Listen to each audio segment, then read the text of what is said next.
ni dagabana so minu jolena ni DSC Samake construction mau bolonodi awo DSC Samake construction mau ubi so jo ibe ala kaliko so ale DSC nadi uka barate sojo droinde ube so plaunika ulubo BTP topographie ube ni bela jele nika oke ni ba fe ka terrain sans papier jele DSC Samake construction bi terrain firi so finition nyuma uboke décoration ube ofene nika oke e de station barala iba fe ka station nika ojo ube station nyelemamba nika ulu fene ka ulujo ka supasma nyuma ka okika sola ka nega nyuma kala ona nyongona wero ika so jolente bi ayre ma fiu DSC Samake construction ba ka bara nika onyedo e mago be kuna funia were la sa i senfa biribiri ika se udaga yorola ni oye murba buye station orixi masunya la choy nega jurusra 70 41 27 59 66 23 18 58 bara nyedon okato bara don ba bulu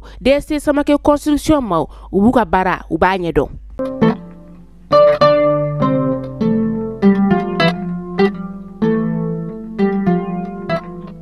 bi ame arabala disamur kalo kleta an kilin samba flani muganani amunu be kan laje mali kono mali ko ka obe fole no ka do wakati uchuko yaka o bismillah bi mali kuna funika bamana nga kuna funia okeneka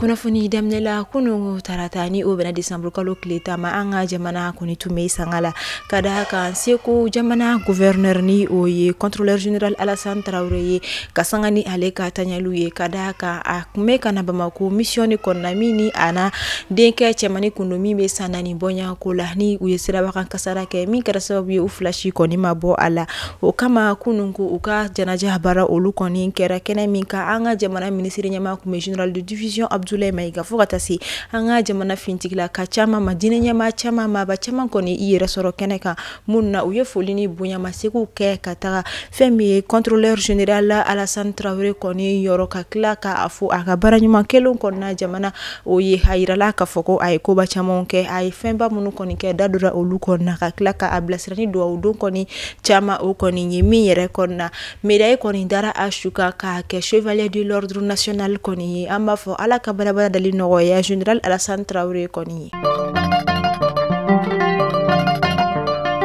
temele ko feka buino kunu tarata December kalo kleta anga jamana o konna la femme forum international annuel pour le développement de la région de Liptako Gourma o bara ngola anga jamana konomi takufolo koni kera kasangani o dunya koni forum mere keneka o kwasiki kunte do were relèvement et stabilisation ni o betali ke basigili konya o lu koni na kenemi ka anga jamana ministre mi konya shino ben ani chebe mani o ministre de la réconciliation de la paix et de la cohésion nationale général de corps d'armée Ismaël Wage ale toni tumbe na fokatasi anga jamana mabachama o koni ma nyana jen koni na to sena fo shini ala musani ala ma bashike o kama femme Mali Niger jamana fokatasi Burkina jamana olu kono mabachama fana koni usindo ikaroni la jey ola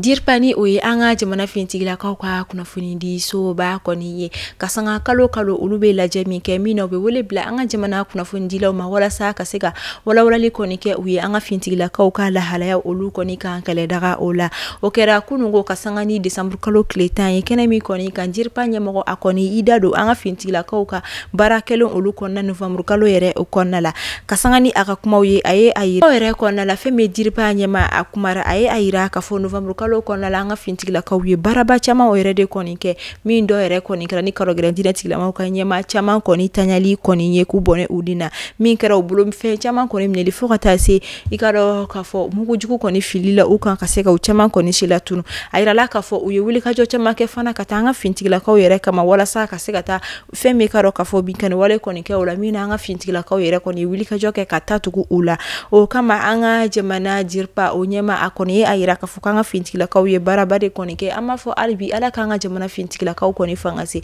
alibi ala ka femme karogada dina tikila ma koni na kasika di uma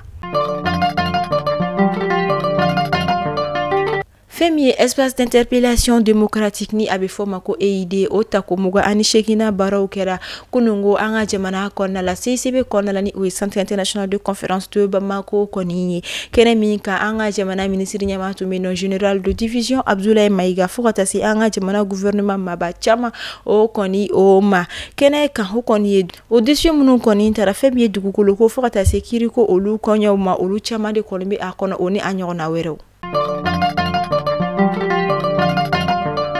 An bɛ taa Ɲoro du Sahel ka olu kɔni fɛ yen a yirala k'a fɔ nin wagati laban na Ɲoro du Sahel ka olu fɛ yen balofɛn olu kɔni sɔngɔ yɛlɛla ka d'a kan k'a daminɛ sogo la fo ka taa se sukoro ma nɔnɔmugu fo ka taa se tulu olu kɔni ma nin fɛn fɛn kɔni bɛ ni maaw mago bɛ jɔ olu la ka caya ko olu sɔngɔ de kɔni balila ka yɛlɛ min yɛrɛ kɔnɔna u ye damakasili kɛ ka taa marabolo ɲɛmaaw kɔni yɔrɔ walasa fɛɛrɛ kɔni ka se ka sɔrɔ o la.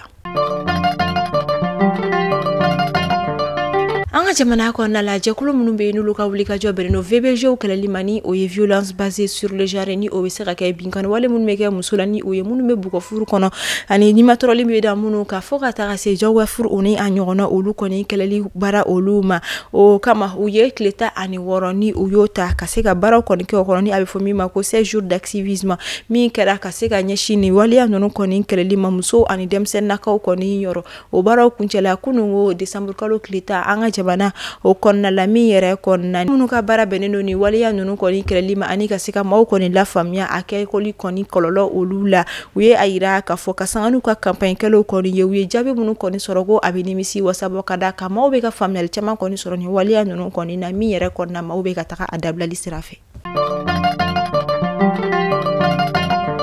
Jamana ka lasigiden min an ka jamana kɔnɔna la ni o ye Murata Yuko ye o ni ka dɔn k'a fɔ ONG min a bɛ fɔ ale ma ko KES ni o ye ONG min kɔni sigilen don i ka dɔn k'a fɔ sigida kɔni saniyali ani a ɲɛtaga ko olu kɔni ma ka sanga ni kunungo kɔni olu ye lajɛ dɔ kɔni kɛ min kɔni kɛra contrat signé dɔ kɔni senfɛ ka d'a kan a yirala k'a fɔ Japon jamana kɔni ambassade a bɛna sɛbɛn wari miliyɔn 42 bɔɲangore kɔni di ni ONG kofɔlen ma walasa an ka jamana faba sigida duruna ni o ye communication ka se ka u yɛrɛ kɔni dɛmɛ kɛrɛnkɛrɛnla galadon o kɔni baara olu kɔni sira fɛ ka d'a kan galadon yɔrɔ minnu kɔni bɛ yen nɔ ka se ka u dɛmɛ fɛn min ye jiw kɔni minnu bɛ bɔ ka kɛ tiɲɛni ni fɛnw ye ani ka se ka u dɛmɛ u ka baaraw ɲɛtaga olu kɔnɔna u ka kɛnɛya fo ka taa se u ka ɲɛtaga o ko o kɔni ma dɛmɛ min kɔni bɛna di a kasabi bɛ taa i jɔ fo sɛbɛn wari miliyɔn 42 bɔɲanko la. Mali kunnafoni bɔlɔlɔsira lajɛbagaw aw tulo garisɛgɛ kɛra ni kunnafoni ya damadama ninnu de ye bi araba an b'a fɔ aw ni ce a ka lamɛnli ko ɲuman na a y'aw sɔgɔlen to Mali kunnafoni bɔlɔlɔsiraw la kunnafoniya jɛlenw bɛ sɔrɔ yen nɔ de ni aw minnu bɛ fɛ k'a ka jagofɛnw lakodɔn k'a ka cakɛdaw lakodɔn a y'aw sɔgɔ Mali kunnafoni direction commerciale la nɛgɛjuru sira olu bɛ tɛmɛ an ka jaw duguma aw kan bɛn sini alamisa ni Ala ma basi kɛ ni aw la Ala k'an si jɔ ko makɔnɔ.